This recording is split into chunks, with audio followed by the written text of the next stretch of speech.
Bonjour, bonsoir les amis, ça y est, enfin nous y sommes, c'est le dernier chapitre, chapitre 17, Au pays des aveugles, chapitre dernier de ce livre incroyable, L'arc-en-ciel invisible, l'histoire de l'électricité et de la vie, Arthur Firstenberg. C'est parti, accrochez-vous. Et si, sur une autre planète, dans un univers lointain, le soleil était obscur? Dieu n'aurait jamais dit que la lumière soit, alors qu'il n'y en avait pas. Mais les gens l'auraient quand même inventé et auraient éclairé le monde, l'auraient éclairé avec une lumière si vive qu'elle aurait brûlé tout ce qu'elle touchait. Et si vous étiez la seule personne qui pouvait la voir? Et s'il y en avait 1000, 1 million, 10 millions d'autres? Combien de personnes conscientes faudrait-il pour faire cesser la destruction? Combien en faudra-t-il pour que les gens se sentent assez forts pour dire «Votre téléphone portable me tue» au lieu de «Je suis sensible à l'électricité»? Un nombre extraordinaire de personnes souffrent de maux de tête à cause de leur téléphone portable. Près d'un quart des Norvégiens, qui seraient désormais considérés comme des utilisateurs modérés de téléphone portable, plus d'une heure par jour, l'ont admis aux scientifiques qui leur ont posé la question en 1996. Près des 2 tiers des étudiants universitaires ukrainiens, qui étaient de grands utilisateurs de téléphone portable, plus de 3 heures par jour, l'ont admis aux scientifiques qui leur ont posé la question en 2010. Peut-être que certains ne souffrent pas vraiment de maux de tête, mais peu de gens se posent la question, et admettre publiquement la vraie réponse est socialement inacceptable. Gro Harlem Brundtland a des maux de tête à cause des téléphones portables. Et comme elle était la directrice générale de l'OMS, l'Organisation mondiale de la santé, et l'ancien Premier ministre de Norvège, elle n'a pas ressenti le besoin de s'excuser et a simplement ordonné que personne n'entre dans son bureau de Genève avec un téléphone portable sur lui ou sur elle. Elle a même accordé une interview à ce sujet en 2002, un journal national norvégien. L'année suivante, elle n'était plus directrice de l'OMS. Aucun autre fonctionnaire n'a répété son erreur. Même pour ceux qui n'ont pas vraiment de maux de tête, leur téléphone portable affecte leur sommeil et leur mémoire. Le chanteur folk Peter Seeger a écrit à l'auteur de ce livre il y a 20 ans. À 81 ans, disait-il, il est normal que je commence à perdre la mémoire. Mais tous ceux à qui je dis cela me disent « Eh bien, il me semble que je perde aussi la mémoire ». Ceux d'entre nous dont les lésions sont si graves, si dévastatrices que nous ne pouvons plus les ignorer, qui ont la chance de comprendre ce qui leur est arrivé et pourquoi, ont formé ici et là de minuscules groupes isolés. Et faute d'un terme plus acceptable, nous appelons notre atteinte sensibilité électrique, ou pire, l'hypersensibilité électromagnétique. Une parodie de nom pour une affection qui touche le monde entier et tous ses habitants. Un nom aussi absurde que celui de sensibilité au cyanure le serait si quelqu'un était assez fou pour attribuer un tel terme aux personnes empoisonnées. Le problème est que nous sommes tous plus ou moins électrocutés. Et parce que la société le nie depuis plus de 200 ans, on invente des expressions qui cachent la vérité au lieu de parler un langage clair et d'admettre ce qui se passe. Après l'arrivée des micro-ondes pulsées dans la ville natale de l'auteur, pour la première fois, dans toute la cité et en même temps, le 14 novembre 1996, Arthur Firstenberg était si sûr qu'elle avait tué des masses de gens qu'il a téléphoné à l'épidémiologiste John Goldsmith pour lui demander conseil sur la façon de le démontrer. Anciennement au service du département californien des services de santé, Goldsmith était alors à l'université Ben Gurion de Negev en Israël. Il a orienté Arthur Firstenberg vers les statistiques hebdomadaires de mortalité publiées en ligne par les centres de contrôle des maladies pour 122 villes, et lui a conseillé de chercher à savoir exactement quand, pour chaque ville, le service de téléphonie cellulaire digitale avait commencé. Dans le livre, il y a un graphique qui concerne 9 grandes villes américaines, dans différentes parties des États-Unis. Et on voit sur ces graphiques quand le réseau a commencé et le rapport qu'il y a avec la mortalité. C'est extrêmement impressionnant puisque sur ces 9 graphiques, au moment où dans chaque ville le réseau de téléphonie cellulaire digitale a commencé, il y a une surmortalité très nette. L'auteur en était sûr, parce que l'irradiation soudaine de sa ville avait failli le tuer, et parce qu'il connaissait des gens qui en étaient morts. Le 14 novembre, il s'était rendu à Killington, dans le Vermont, pour assister à Débrancher, implication de la révolution du sans-fil pour la santé et les applications politiques, une conférence parrainée par la faculté de droit du Vermont. Lorsqu'il est rentré chez lui le 16 novembre, il a eu des vertiges. Il a pensé qu'un de ses voisins avait pulvérisé quelque chose de toxique. Peut-être que le dératiseur était venu dans l'immeuble. Il a pensé que cela passerait. Mais quelques jours plus tard, il a eu des nausées et des tremblements incontrôlables.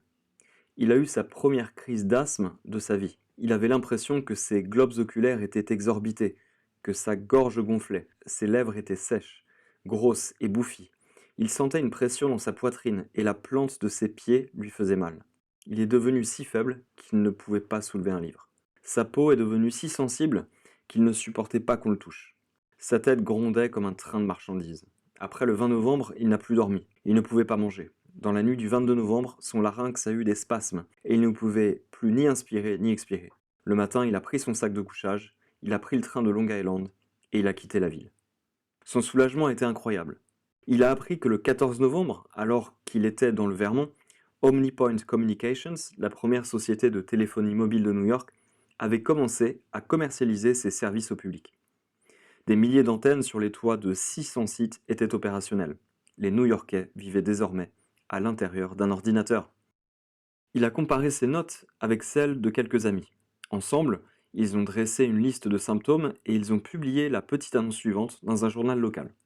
Si vous avez été malade depuis le 15 novembre 1996 d'au moins d'un de ces symptômes suivants, douleurs oculaires, insomnie, lèvres sèches, gorge gonflée, pression ou douleur dans la poitrine, maux de tête, vertige, nausées, tremblements, autres maux et douleurs ou grippe qui ne veut pas disparaître, vous êtes peut-être victime d'un nouveau système à micro-ondes qui a envahi la ville. Nous avons besoin de vous entendre. Et ils les ont entendus, par centaines, hommes et femmes, blancs, noirs, hispaniques et asiatiques, employés du bureau, informaticiens, agents de change, enseignants, médecins, infirmières et avocats, qui s'étaient tous réveillés soudainement entre la mi-novembre et Thanksgiving, le cœur palpitant, la tête martelée, pensant avoir une crise cardiaque, une attaque ou une dépression nerveuse, et qui étaient maintenant soulagés de savoir qu'ils n'étaient pas seuls. La toute première personne à répondre à l'annonce était un employé de compagnie aérienne de 41 ans qui vivait dans le Bronx. Le 15 novembre, Joe Sanchez a soudainement commencé à avoir mal à la tête, à tel point qu'il a eu peur d'avoir une attaque. 5 mois et demi plus tard, le 8 mai 1997, il est décédé d'un accident vasculaire cérébral hémorragique.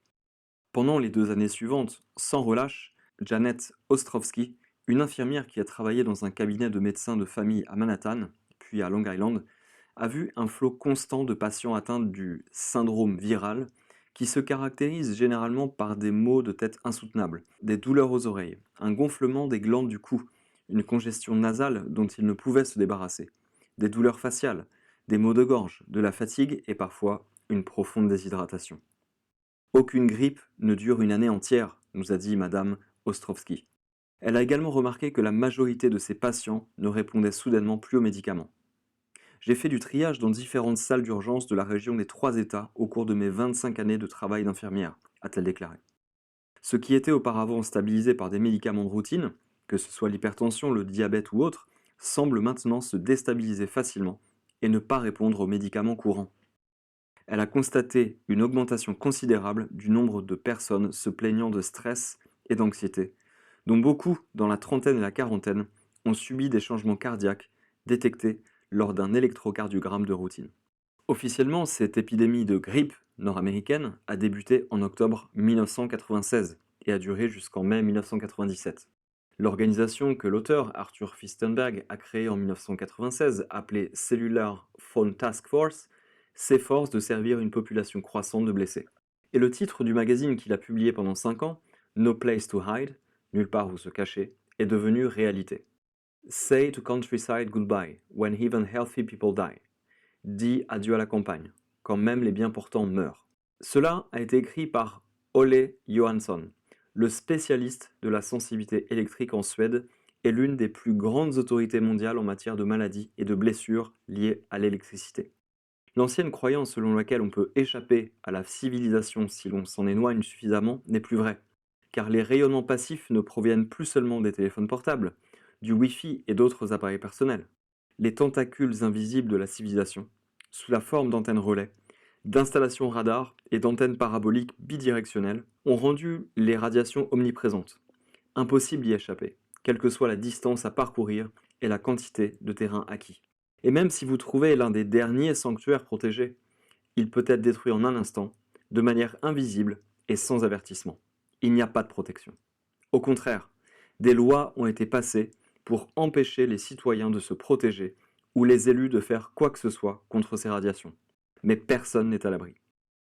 J'ai récemment célébré mon 41e anniversaire, a confié Daphna Takover en 2013, et je ne suis pas sûr que le mot célébration soit approprié. Jeune et séduisante avocate titulaire d'un MBA, Takover a obtenu une licence à New York et en Israël. Quelques années auparavant, elle avait travaillé pour une société d'investissement à Manhattan, en tant que conseillère du président. Elle avait même été mariée à un médecin qui était lui-même chercheur à l'université de Princeton. Ils avaient décidé d'avoir un enfant et elle avait décidé d'ouvrir un cabinet d'avocats. Apparemment, toute la vie lui souriait. Lorsque Arthur Fistenberg l'a interviewée en 2013, elle était divorcée, au chômage, toujours sans enfant, et luttait pour survivre dans une ferme isolée du nord de l'État de New York. Ma vie est pratiquement impossible, a-t-elle déclaré, car je suis prisonnière de ma propre maison. Je ne peux aller nulle part.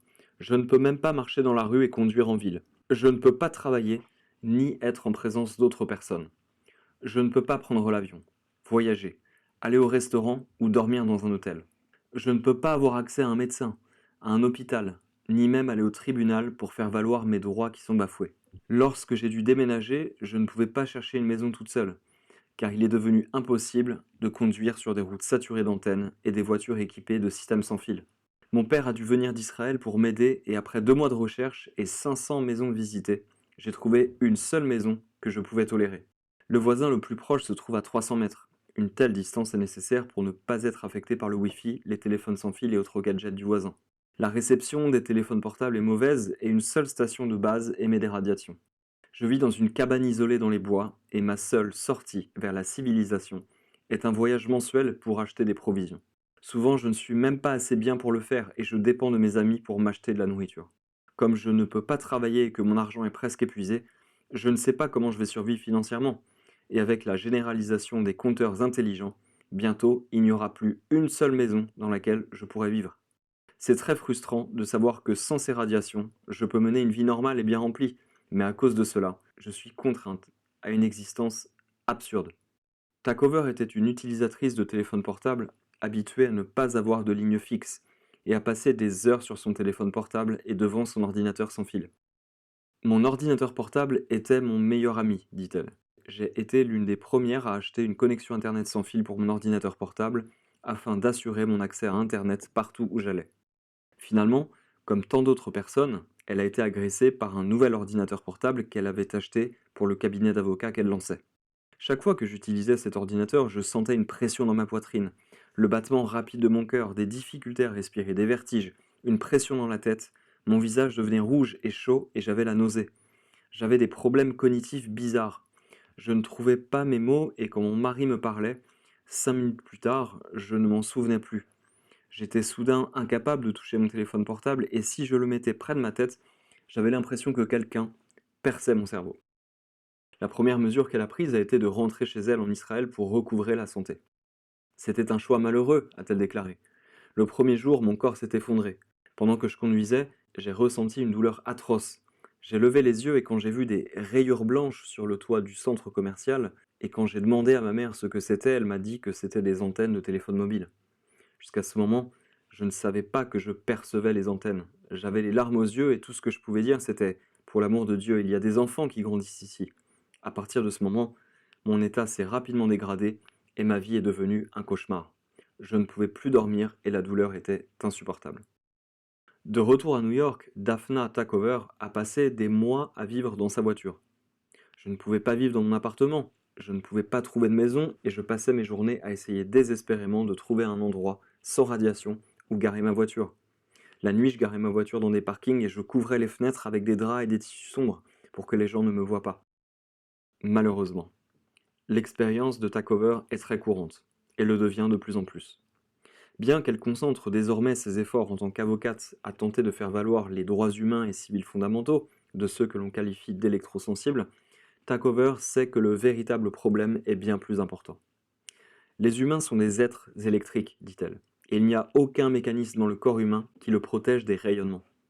Par conséquent, affirmer que ces radiations ne nous affectent pas est ignorant et absurde. L'électro-hypersensibilité n'est pas une maladie.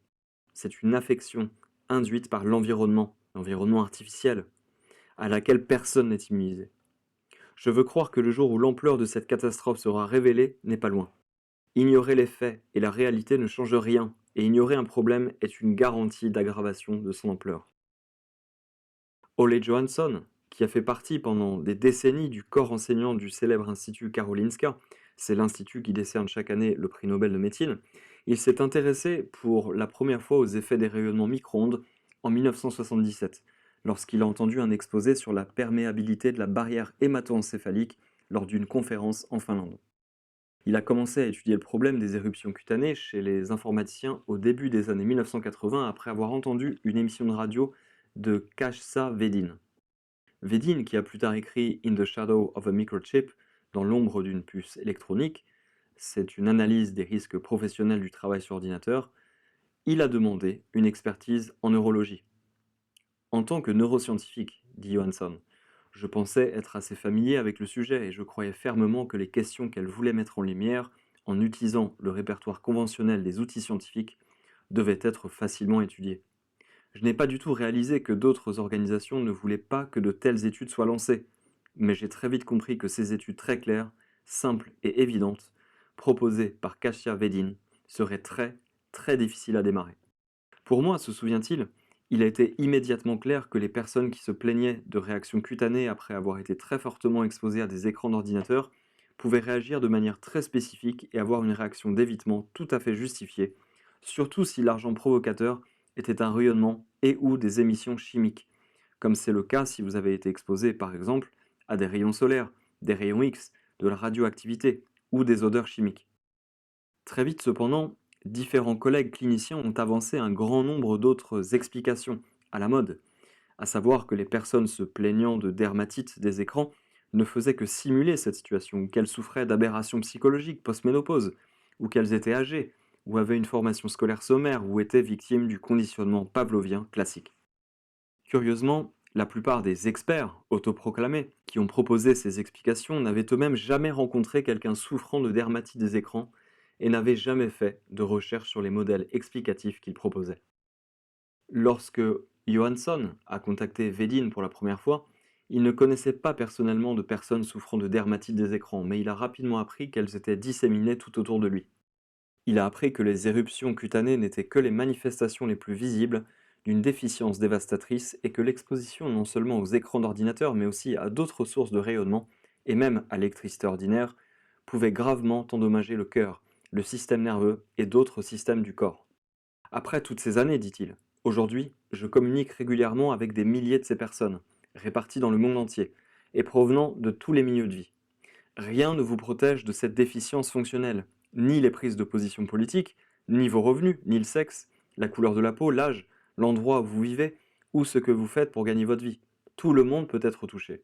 Ces personnes souffrent de dommages causés par les rayonnements de gadgets qui ont été introduits très rapidement sans jamais avoir été formellement testés quant aux expositions environnementales toxiques potentielles ou tout autre type de danger pour la santé. Johansson a non seulement vu ses moyens de recherche disparaître et a perdu son poste à l'Institut Karolinska, mais il a reçu des menaces de mort et une fois a été victime d'un attentat. Un jour, il est sorti à moto avec sa femme, et alors qu'il roulait encore lentement, il a soudainement perdu le contrôle du véhicule.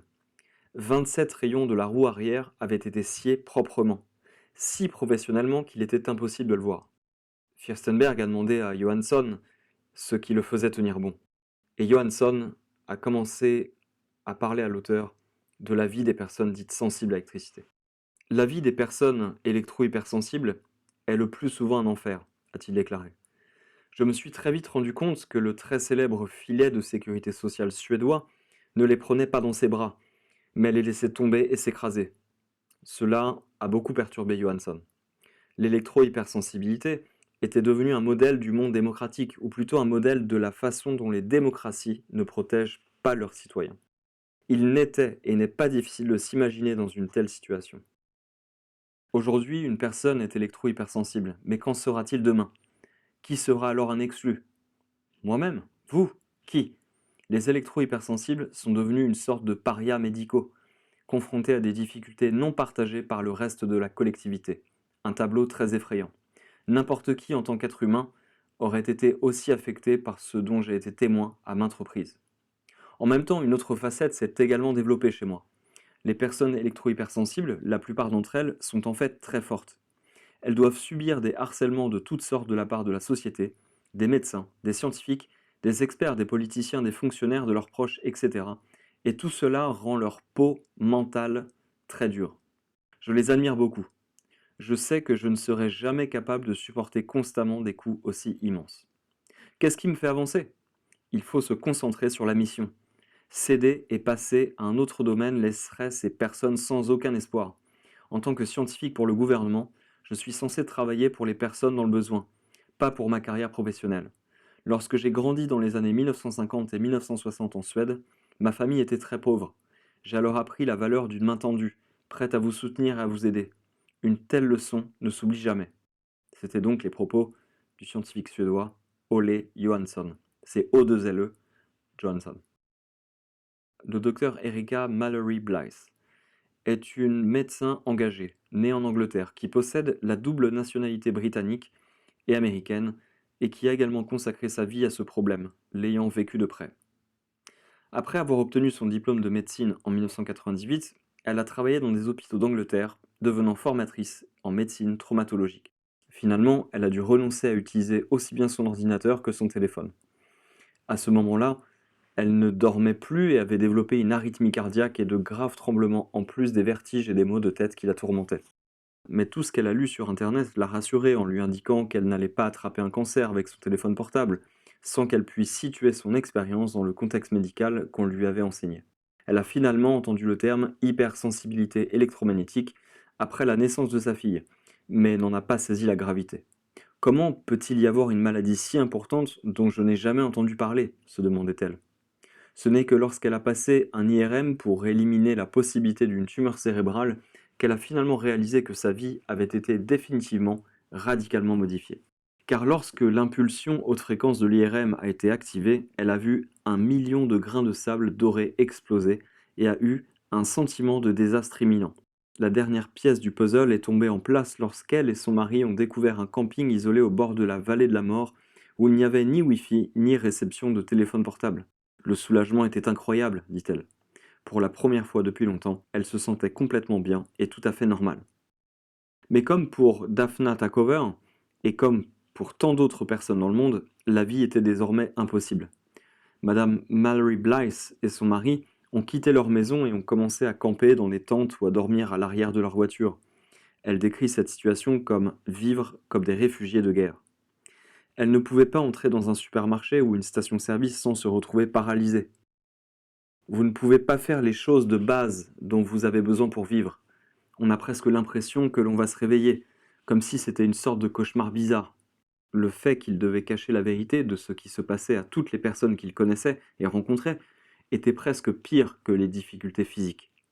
Ils ont vécu comme ça plus de 6 mois, jusqu'à ce qu'ils trouvent une cabane en rondin au bord d'un lac en Caroline du Sud, où ils ont été obligés de vivre sans électricité pour qu'elle puisse recouvrer la santé. Elle vivait là quand l'auteur de ce livre l'a rencontrée pour la première fois. Elle est finalement rentrée en Angleterre, mais avant cela, elle avait rencontré de nombreuses autres personnes blessées par l'électricité, en particulier par la technologie sans fil, et avait assisté à une conférence médicale sur le sujet, à Dallas. Elle a décidé qu'elle n'avait pas d'autre choix que de consacrer le reste de sa vie aux besoins de cette population, y compris le besoin le plus urgent d'un sanctuaire où les gens peuvent sauver leur vie, recouvrer leur santé et redevenir des individus productifs. Le besoin le plus urgent, dit Madame Mallory Blythe, est un refuge sûr pour ceux qui ont besoin de soins urgents, avec un personnel médical de soutien. Ce qui me rend triste, c'est de voir tous ces gens qui ne peuvent pas s'échapper et se rendre dans un environnement sain, car si vous ne pouvez pas vous réfugier dans un environnement sain, cela vous détruira. Considérant qu'environ 5% de la population sait qu'elle est touchée et que peut-être un quart de celle-ci doit quitter la maison, le besoin d'aide aux réfugiés est énorme. Yuri Grigoriev, connu affectueusement comme le grand-père de la recherche sur les champs électromagnétiques en Russie, travaille sur les radiations depuis 1949. Après avoir obtenu son diplôme de l'Académie militaire de médecine, il a été affecté à la recherche sur les effets biologiques des armes atomiques à l'Institut de biophysique du ministère de la Santé de l'URSS. Depuis 1977, il dirige la recherche sur les rayonnements non ionisants, à savoir les ondes radio, au sein du même institut, rebaptisé Centre médical et biophysique fédéral Burnasian. Il est également le président honoraire du Comité national russe de protection contre les rayonnements non ionisants. Son dernier livre, Mobile Communication and Children's Health, Communication mobile et santé des enfants, a été publié en 2014, un an avant son 90e anniversaire. Sa plus grande crainte concerne les enfants. Pour la première fois dans l'histoire, dit-il, les êtres humains exposent leur propre cerveau à une source ouverte et non protégée de radiation micro-ondes. De mon point de vue de radiobiologiste, le cerveau est un organe critique et les enfants sont devenus le groupe le plus menacé. Au début, dit Grigoriev, le gouvernement a délibérément sous-estimé le risque de radiation nucléaire avant l'accident de Tchernobyl. Cet accident a suscité la peur au sein de la population et en conséquence, le gouvernement russe a accepté de fournir des informations complètes au public sur les dangers des radiations ionisantes. Nous traitons maintenant de questions similaires concernant les communications mobiles. Je pense que le moment est venu, ici aussi, de fournir des informations complètes au grand public. Il ne se passe pas un jour sans que Arthur Firstenberg ne reçoive de nouvelles informations terrifiantes qui sont tragiquement ignorées. L'utilisation du téléphone portable par les enfants peut augmenter leur susceptibilité aux troubles du déficit de l'attention avec ou sans hyperactivité. Peut-on lire dans un récent article sur une étude coréenne. Plus un enfant passe d'appels, plus il passe de temps au téléphone et aux jeux vidéo sur son téléphone, plus le risque du TDAH est élevé. Les écrans d'ordinateur peuvent vous rendre aveugle, clame un autre titre. Cette recherche menée au Japon a révélé que passer plus de 4 heures par jour sur un ordinateur pendant 10 ans fait plus que doubler le risque de glaucome. Les portables sont-ils mauvais pour la peau? Toujours au Japon, cette recherche a révélé que les téléphones portables aggravent l'eczéma. Les portables peuvent rendre aveugle. Cette étude réalisée en Chine a révélé que les micro-ondes émises par les téléphones portables provoquaient la formation de cataractes aux yeux des lapins. Les micro-ondes pourraient-elles être associées à l'asthme des enfants? Cette enquête a été menée au Kaiser Permanente à Oakland, en Californie. Les femmes ayant été exposées à des champs magnétiques élevés pendant leur grossesse ont donné naissance à des enfants qui présentaient un risque accru d'asthme. Parler avec un portable vous rend sourd. L'auteur de ce livre a obtenu un certain nombre d'études disant cela.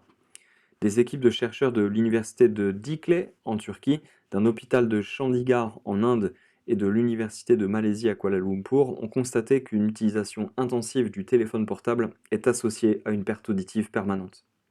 Des scientifiques du King Edward Memorial Hospital de Mumbai en Inde ont découvert que l'utilisation répétée d'un téléphone portable pendant 10 minutes par jour provoque une perte auditive.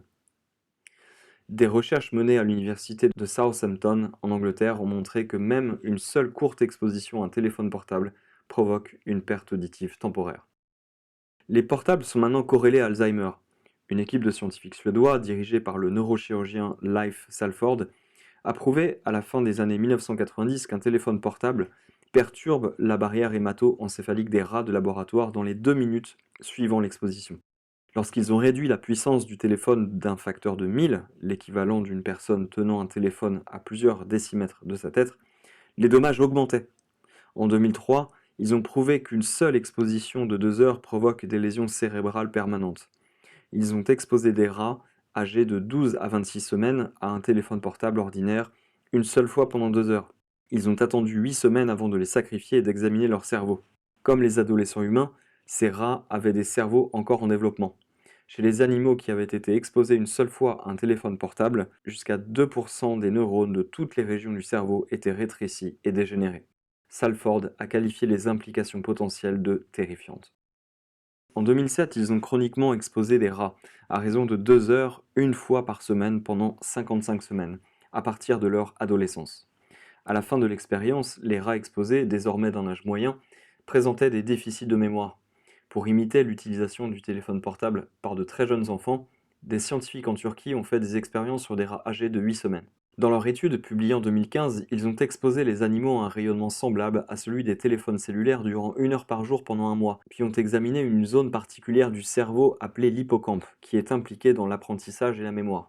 Les rats exposés avaient 10% de cellules cérébrales en moins dans l'hippocampe que les rats non exposés, et un grand nombre de cellules cérébrales des rats exposés étaient anormales, foncées et rétrécies, tout comme les cellules cérébrales des rats de Salford. Dans une autre grande série d'expériences, l'équipe turque a exposé des rats gestantes à un rayonnement de type téléphone cellulaire à basse puissance, durant 1 heure par jour pendant 9 jours. La progéniture des rats exposés présentait des changements dégénératifs dans le cerveau, la moelle épinière, le cœur, les reins, le foie, la rate, le thymus et les testicules. Dans une autre expérience encore, les mêmes scientifiques ont exposé de jeunes rats à des rayonnements semblables à ceux des téléphones cellulaires pendant 1 heure par jour au début et au milieu de leur adolescence, soit entre 21 et 46 jours. La moelle épinière des rats exposés était atrophiée et présentait des pertes importantes de myéline, similaires à ce qui se produit dans la sclérose en plaques. Depuis que la première édition de ce livre a été écrite, la montagne de vérité à laquelle est confronté chaque utilisateur de téléphone portable n'a fait que s'accroître. La génération née entre 1981 et 1996, la première à avoir grandi avec un téléphone portable, connaît un déclin sans précédent de sa santé lorsqu'elle a atteint la fin de la vingtaine.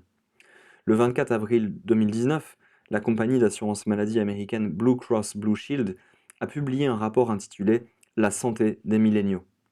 Il montre non seulement que la santé de cette génération connaît un déclin brutal à partir de 27 ans, mais aussi que la prévalence de nombreux problèmes médicaux a augmenté de façon exponentielle parmi la génération Y en seulement 3 ans. La prévalence de 8 des 10 principales maladies parmi les milléniaux a augmenté d'un nombre à 2 chiffres en 2017 par rapport à 2014. La dépression profonde a augmenté de 31%, l'hyperactivité a augmenté de 29%. Le diabète de type 2 a augmenté de 22%, l'hypertension a augmenté de 16%, les psychoses de 15%, l'hypercholestérolémie 12%, la maladie de Crohn et la colite ulcéreuse ont augmenté de 10%. Les troubles liés à la consommation de substances psychoactives ont augmenté de 10%. Le déclin de la santé des milléniaux de 2014 à 2017 n'est pas dû au fait qu'ils ont 3 ans de plus. Le rapport a également comparé la santé des milléniaux de 34 à 36 ans en 2017 à celle de la génération X de 34 à 36 ans en 2014. Au même âge, les milléniaux en 2017 présentaient 37% d'hyperactivité en plus, 19% de diabète en plus, 18% de dépression majeure en plus, 15% de maladie de Crohn et de colite ulcéreuse en plus, 12% de troubles liés à la consommation de substances toxiques en plus, 10% d'hypertension en plus et 7% de cholestérol en plus que les membres de la génération X en 2014. En examinant l'ensemble des pathologies, les chercheurs ont constaté qu'en 2017, les 34-36 ans présentaient une augmentation de 21% des affections cardiovasculaires, de 15% des affections endocriniennes et de 8% des autres affections physiques par rapport aux 34-36 ans en 2014. La seule explication raisonnable au déclin alarmant de la santé des milléniaux est l'irradiation à vie de leur cerveau et de leur corps par leur téléphone portable. Les téléphones portables ne fonctionnaient pas dans la plupart des États-Unis avant 1997 et leur utilisation n'était pas répandue chez les adolescents avant 2000. Les milléniaux font partie de la première génération qui a commencé à utiliser des téléphones portables dès l'adolescence ou plus tôt, lorsque leur cerveau et leur corps étaient encore en développement.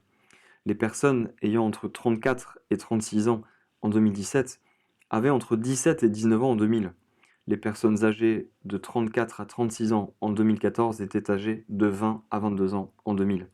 Aucun autre facteur environnemental n'a changé aussi radicalement en 3 ans seulement. Les rayonnements micro-ondes sont responsables de l'état de santé tragique de la génération Y par rapport à la santé de toutes les autres générations qui les ont précédées. L'incidence des accidents vasculaires cérébraux est globalement stable ou en baisse, mais elle augmente chez les adultes de moins de 50 ans, et de façon choquante chez les très jeunes adultes, qui sont les plus grands utilisateurs de téléphones portables. Des études menées en France, en Suède et en Finlande disent toute la même chose. Une étude danoise publiée en 2016 a examiné le taux d'AVC chez les personnes âgées de 15 à 30 ans, une population qui n'en avait jamais eu. Le nombre annuel d'AVC dans cette tranche d'âge au Danemark a augmenté de 50% entre 1994 et 2012, et le nombre annuel d'accidents ischémiques transitoires, qui sont des mini-AVC, dans cette tranche d'âge a triplé.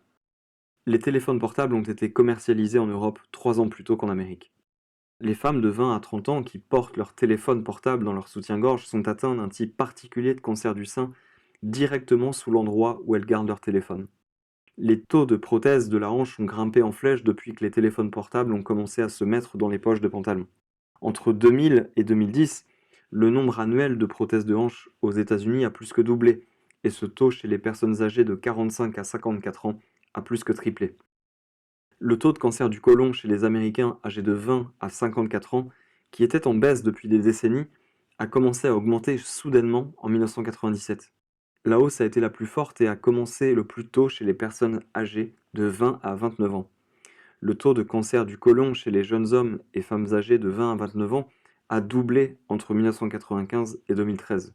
Les taux de cancer de la prostate, qui se trouvent à peu près dans la même partie du corps que le côlon, sont en hausse dans le monde entier depuis 1997.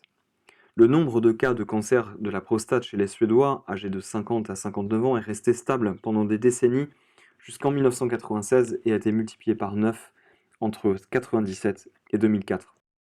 Une étude américaine menée de 2003 à 2013 a révélé que les jeunes hommes avaient un nombre de spermatozoïdes inférieur à celui de leurs aînés pour la première fois dans l'histoire de l'humanité, et que les hommes nés entre 90 et 1995 avaient en moyenne un nombre de spermatozoïdes inférieur de 40% à celui des hommes nés plus tôt. Et le type de lésions cérébrales qui se sont produites dans un laboratoire suédois chez des rats adolescents et dans un laboratoire turc chez des rats préadolescents se retrouve maintenant chez des enfants d'âge préscolaire en Amérique.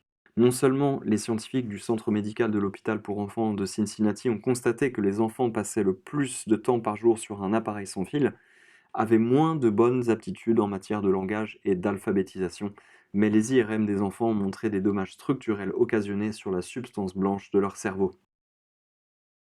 Les dommages causés à la nature sont tout aussi importants. En 2017, Mark Broomhall a présenté son rapport à l'OMS pour l'éducation, la science et la culture sur l'exode de nombreuses espèces dans la zone classée au patrimoine mondial du parc national de Nightcap, entourant le mont Nardi en Australie. Broomhall vit sur le mont Nardi depuis plus de 40 ans. Après l'installation d'antennes pour les portables 3G sur l'antenne du mont Nardi en 2002, il a constaté un déclin immédiat des populations d'insectes. En 2009, lorsque la 3G renforcée a été ajoutée, ainsi que des canaux pour 150 stations de télévision, 27 espèces d'oiseaux ont quitté la montagne. Au début de 2013, lorsque la 4G a été installée sur le mont Nardi, 49 autres espèces d'oiseaux sont parties. Toutes les espèces de chauves-souris sont devenues rares, 4 espèces communes de cigales ont presque disparu. Les populations de grenouilles ont été réduites de manière drastique et les populations importantes et diversifiées de papillons de nuit et de fourmis sont devenues rares ou peu fréquentes. À peu près au même moment où Broomhall a présenté son rapport, les gens du monde entier se sont réveillés en constatant que les pare-brises de leur voiture n'étaient plus recouverts de mouches et que des insectes de toutes sortes disparaissaient de la Terre. En 2017, des scientifiques ont signalé une baisse de 75 à 80% du nombre total d'insectes volants dans 63 zones de nature protégée en Allemagne. En 2018, un autre groupe de scientifiques a signalé une baisse de 97 à 98% du nombre total d'insectes pris dans des pièges d'une forêt tropicale de Porto Rico. En 2019, des scientifiques d'Australie, du Vietnam et de Chine ont examiné 73 rapports sur le déclin des insectes dans le monde entier et ont conclu que 40% de toutes les espèces d'insectes sur Terre sont menacées d'extinction. Nous vivons dans un monde où l'information n'augmente pas les connaissances, ni n'ouvre les yeux. Les barrières culturelles sont trop infranchissables. La société est dans le déni depuis trop longtemps, et pourtant, il est impossible de continuer plus longtemps sur la voie actuelle. Des décisions ont été prises afin d'intensifier, avant 2020, la pluie mondiale de micro-ondes, passant d'une bruine à une averse constante. Au lieu d'antennes tous les quelques kilomètres, il y aura des relais toutes les quelques maisons. Cette solution est déjà mise en place en Chine et en Corée du Sud et se répand comme une traînée de poudre dans toutes les villes du monde. Bien que les nouvelles antennes soient de petites boîtes au sommet des poteaux téléphoniques, elles exposent la population à des dizaines ou des centaines de fois plus de radiation que les hautes structures qu'elles remplacent. Des rangées denses d'antennes similaires sont semées comme autant de blé le long des autoroutes et sous les trottoirs, et les champs électriques qui poussent de ces graines afin de couvrir les campagnes adjacentes guideront les voitures et les camions équipés de leurs propres antennes, qui seront conduits par des robots plutôt que par des humains. Ce sont ces infrastructures qui remplacent les hommes et les femmes par des machines dans les villes et sur les autoroutes. On l'appelle 5G, parce qu'il s'agit de la 5e génération de technologie sans fil. La 5G permettra la création de l'Internet des objets. Non seulement les voitures, les camions et les appareils ménagers, mais pratiquement tout ce que nous achetons est équipé d'antennes et de micropuces afin d'être connecté au cloud, qui prendra le contrôle des activités mondiales des êtres humains. Les voitures rouleront toutes seules, les briques de lait indiqueront au réfrigérateur de commander du lait, et la couche de votre bébé indiquera à votre téléphone quand elle doit être changée. Selon certaines estimations, jusqu'à 1000 milliards d'antennes se parleront bientôt, soit 100 fois plus que le nombre de personnes sur Terre. Ce ne sont pas que les gens, mais toute la nature qui est remplacée par des pulsations électriques, et pas seulement dans les villes et les banlieues.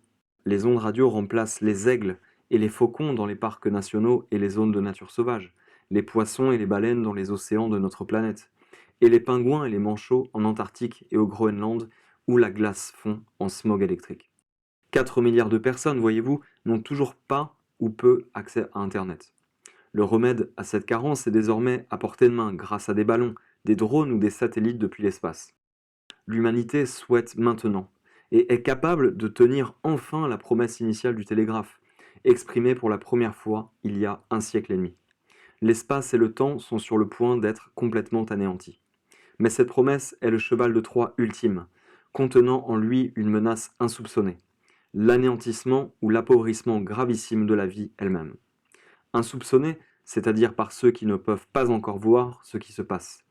Ceux d'entre nous qui sont électro-hypersensibles et qui se souviennent des débuts du service de téléphonie par satellite prévoient une catastrophe. En 1998, le lancement de la constellation de 66 satellites appelée Iridium a permis pour la première fois d'offrir un service de téléphonie cellulaire dans les vastes régions non desservies de la Terre, appartenant auparavant aux pingouins et aux baleines. Mais comme nous l'avons vu dans le dernier chapitre, il a également déclenché une nouvelle sorte de pluie qui a vidé le ciel des oiseaux pendant plusieurs semaines. La perte de milliers de pigeons voyageurs au cours des 2 semaines qui ont suivi le 23 septembre 1998 a fait la une des journaux. Le fait que les oiseaux sauvages ne volaient pas non plus n'a été que brièvement mentionné. Le bilan humain n'a pas été mentionné du tout. Vers le 1er octobre 1998, Arthur Firstenberg a contacté 57 personnes sensibles à l'électricité dans 6 pays. Il a également interrogé 2 groupes de soutien, ainsi que 2 infirmières et un médecin au service de cette population. Son enquête a révélé que 86% des personnes électrosensibles interrogées et la majorité des patients et des membres des groupes de soutien étaient devenus malades le mercredi 23 septembre exactement, avec des symptômes typiques de la maladie des ondes, tels que maux de tête, vertiges, nausées, insomnie, saignement de nez, palpitations cardiaques, crises d'asthme, bourdonnement d'oreilles, etc. Une personne a déclaré avoir eu l'impression qu'un couteau lui avait traversé l'arrière de la tête tôt le mercredi matin. Une autre avait des douleurs lancinantes dans la poitrine. Un certain nombre de personnes, dont l'auteur lui-même, étaient si malades qu'ils n'étaient même pas sûrs de pouvoir survivre. Le suivi a révélé que certaines de ces personnes ont été gravement malades pendant 3 semaines. L'auteur de ce livre a soudainement perdu son odorat le 23 septembre 1998 et il n'est toujours pas revenu à la normale aujourd'hui. La mise en service de la 2e compagnie de téléphonie par satellite, Globalstar, s'est à nouveau accompagnée d'une épidémie soudaine et généralisée. Globalstar a annoncé le début d'un service commercial complet aux États-Unis et au Canada à partir de ses 48 satellites le lundi 28 février 2000. Des nausées, maux de tête, douleurs aux jambes, problèmes respiratoires, dépression et manque d'énergie ont été signalés à grande échelle le vendredi 25 février, le jour ouvrable précédent, par des personnes souffrant ou non d'électro-hypersensibilité. Iridium, qui avait fait faillite durant l'été 1999, a été ressuscité le 5 décembre 2000, lorsqu'un contrat a été signé pour fournir des téléphones par satellite aux forces armées américaines. Le 30 mars 2001, le service commercial a repris et le 5 juin, Iridium a ajouté des services de données mobiles par satellite, y compris la possibilité de se connecter à Internet. Des nausées, des symptômes de type grippaux et des sentiments d'oppression ont accompagné les 2 événements. L'enrouement était une plainte importante de beaucoup de personnes qui ont contacté l'auteur début juin. Mais les reportages qui ont fait la une n'avaient rien à voir avec les êtres humains. L'événement qui s'est produit le 30 mars était inhabituel à plusieurs égards. Premièrement, c'était la nuit d'une rare aurore boréale rouge visible dans l'hémisphère nord, jusqu'au Mexique, ainsi que dans l'hémisphère sud. C'était une période d'intense activité solaire. L'auteur a donc été tenté d'attribuer cela à une pure coïncidence, sauf que cela lui a rappelé le ciel rougeâtre que certains ont signalé la nuit du 23 septembre 1998, quand Iridium a été activé pour la première fois. Nul ne comprend toutes les interactions de ces opérations satellitaires avec le champ magnétique et l'atmosphère de la Terre. Le deuxième événement ayant retenu l'attention est la perte catastrophique de poulains de chevaux de course du Kentucky fin avril et début mai. Comme les juments, selon le manuel vétérinaire de Merck, avortent plusieurs semaines à 1 mois après par exemple une infection virale, l'événement déclencheur se situerait fin mars. Sauf qu'aucun virus n'a jamais été trouvé. Aux États-Unis, des problèmes inhabituels de poulinage ont été signalés simultanément non seulement dans le Kentucky et les États voisins comme l'Ohio, le Tennessee, la Pennsylvanie et l'Illinois, mais aussi dans le Maryland, le Texas et le nord du Michigan. Len Harrison, directeur du Centre de diagnostic des maladies du bétail de l'Université de Kentucky, a déclaré avoir reçu des déclarations similaires d'aussi loin que le Pérou. Entre 2001 et aujourd'hui, notre ciel n'a pas fondamentalement changé. Le nombre de satellites en orbite basse a progressivement augmenté, mais Iridium et Globalstar sont toujours les seuls fournisseurs de téléphones par satellite, et la quantité de données qui pleuvent sur nous depuis l'espace est toujours dominée par ces deux flottes. Mais la situation est sur le point de changer radicalement. En 2017, nous avions un total de quelques 1100 satellites artificiels de tout type en état de marche orbitant autour de la Terre. Fin 2019, ce nombre avait déjà doublé. En 2020, plusieurs entreprises se font concurrence pour lancer de nouvelles flottes de 500 à 42 000 satellites chacune, dans le seul but de faire parvenir l'Internet sans fil à haut débit aux confins de la Terre et de recruter des milliards de consommateurs inactifs dans les rangs des médias sociaux. Ces plans prévoient que les satellites volent sur des orbites aussi basses que 340 km d'altitude et qu'ils pointent vers la Terre des faisceaux très focalisés avec une puissance rayonnée effective par faisceau pouvant atteindre 20 millions de watts. Les noms de certaines de ces entreprises sont connus de tous: Google, Facebook et Amazon. D'autres sont moins connus. SpaceX est la société de transport spatial créée par le milliardaire Elon Musk, l'homme qui veut établir une colonie sur la planète Mars et fournir l'Internet à haut débit aux deux planètes. OneWeb, basé au Royaume-Uni, a attiré d'importants investissements de Qualcomm et de Virgin Galactic et a signé avec Honeywell International comme premier grand client. Google, en plus d'avoir investi 1 milliard de dollars dans le projet satellite de Musk, a un contrat pour fournir l'Internet à partir de ballons volants à haute altitude dans des régions reculées de la forêt amazonienne au Pérou. Au moment où ce livre est mis sous presse, SpaceX a soumis des demandes pour 4000 satellites à la Commission fédérale américaine des communications et à l'Union internationale des télécommunications et est déjà en train de les lancer, 60 à la fois. SpaceX a annoncé que dès que 420 satellites seront en place, probablement dès février 2020, il les mettra en service et commencera à fournir des services à certaines régions de la Terre. OneWeb, ayant soumis des demandes pour 5260 satellites, prévoit de commencer à en lancer 30 à la fois dès janvier 2020 et a prévu le début du service vers l'Arctique et l'Antarctique à la fin de 2020, ainsi qu'un service mondial complet à partir de 650 satellites en 2020. Telesat, basé au Canada, prévoit de commencer à lancer une flotte de 512 satellites en 2021 et de fournir un service mondial en 2022. Amazon prévoit que ses 3236 satellites desserviront le monde entier, à l'exception de l'Arctique et de l'Antarctique. Facebook, jusqu'à présent, a obtenu une licence de satellite expérimentale de la FCC, en vertu de laquelle il n'est pas tenu de divulguer ses plans au public. Une nouvelle société, appelée Link, a également une licence expérimentale. Elle prévoit de déployer plusieurs milliers de satellites d'ici 2023 et se vante que nous allons transformer tous les téléphones portables en téléphones satellites. Ces plans ne doivent pas se réaliser. Les racines de notre système de subsistance sont fermement ancrées dans les piliers du champ magnétique terrestre, bien au-dessus de nos têtes, où les pulsations de l'univers, nourries et arrosées par le soleil, sont absorbées, animant tous les êtres vivants en dessous. Les ingénieurs qui pensent que tous ces satellites sont trop éloignés pour affecter la vie manquent le coche. Même la première petite flotte de 28 satellites militaires, lancée en orbite en 1968, a déclenché une pandémie mondiale de grippe.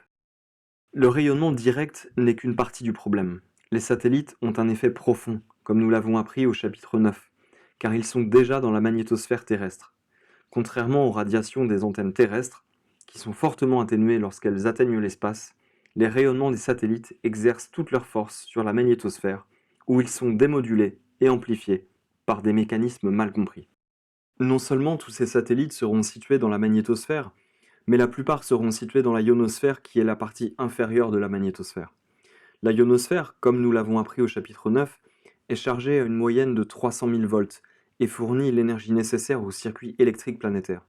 Le circuit électrique de la planète fournit l'énergie à tous les êtres vivants. C'est pour cela que nous sommes en vie et c'est la base de la santé et de toute guérison.